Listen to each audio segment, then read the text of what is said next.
Ladies and gentlemen, I am Banjo Olaleko Peter, BSc Mathematics OAU, MSc in VIU, Ladoke Akintola University of Technology Ogbomoso, then MBBS in VIU, Ladoke Akintola University of Technology Ogbomoso. I'm here once again this afternoon to share a little knowledge on resolution of vectors. How do we resolve vectors? We can resolve vectors into two major components. We have the horizontal component and we have the vertical component. What we are talking about now is resolution of vectors. Yes, resolution of vectors. Now, suppose that we have vector f, this f, we have the y-axis, we have the x-axis, we have our angle here. We can resolve this vector into the horizontal component fx, and the vertical component fy. This the horizontal component, and we have the vertical component. Yes.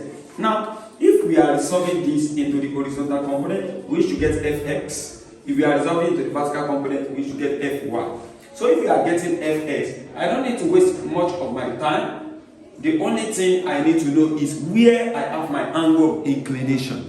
You can all see the angle of inclination is theta and it is inclined to the horizontal. So I have my angle of inclination to the horizontal. So where I have that angle of inclination, we take the cosine. We take the cos. What does that mean? Since the angle is inclined to the horizontal, my horizontal component will take the cos. So I will say my fs, which is the horizontal component, will be this f cos theta. I use cosine here because that's where the angle is inclined to. Automatically, the vertical component will just be f sine theta. Putting into consideration of the positive y-axis and the positive x-axis. This positive x-axis, this positive y-axis, that is why I'm getting my fx to be f cos theta and my fy to be f sin theta. Now suppose that my angle is not here. Suppose I have something of this nature. Where I have my y and I have my x and I have my vector f. So I have theta inclined here. So it means that the angle is inclined to the vertical. Now in that case, my fy is the one taking the cos because that is where the angle is inclined to. So my fy will be f cos theta while my fs will be f sin theta. So where the angle is inclined to matters most. If angle is inclined to the horizontal component take the cos. If angle is inclined to the vertical component take the cos. Now we can use this idea to resolve several vectors. Let's take for instance I wish to find the resultant of several vectors. Like, take for instance, I have vectors like this, where I have this as 3 Newton, I have this as 5 Newton, like this, and I have this as 7 Newton, and I have my 30 degree here, and I have my 60 degree here. Here, I want to find the summation of the horizontal component of forces, and I want to find the summation of the vertical component of forces.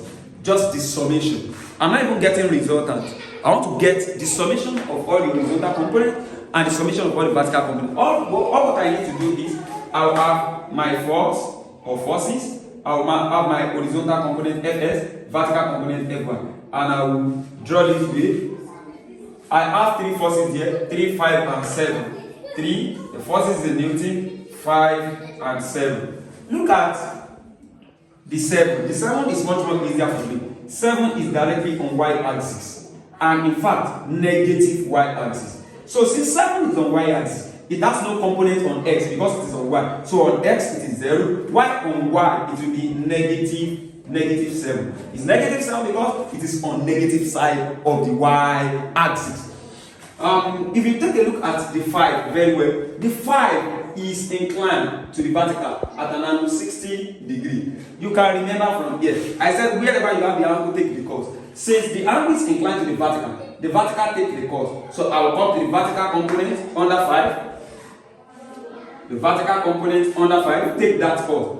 5 cos 60. Automatically, the horizontal take the sine. 5 sine 60. And look at where you have 5. You add it as positive y, you add it as negative f. It means the fs will take negative, that's minus. The fy will take positive, that is plus. And again, look at 3. 3 is inclined at 30 to the horizontal. 30 to the horizontal. Since this is where it is inclined to, horizontal will take the cos. Horizontal will take the cos. So here, the horizontal take the cos. 3 cos 30. While the vertical will now take the sine. 3 sine 30. And looking at it, this is our positive x and this is our positive y. So the fy is positive. The fs is also positive. So we have our positive.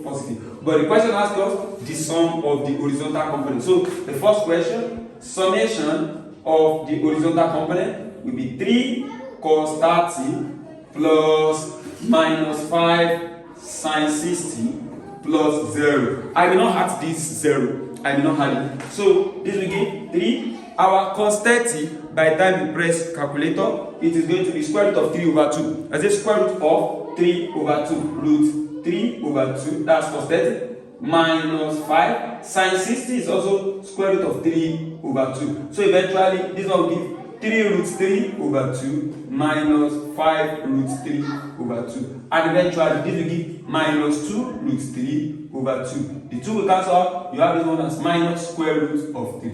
And minus square root of 3 will give you nothing but minus 1.732.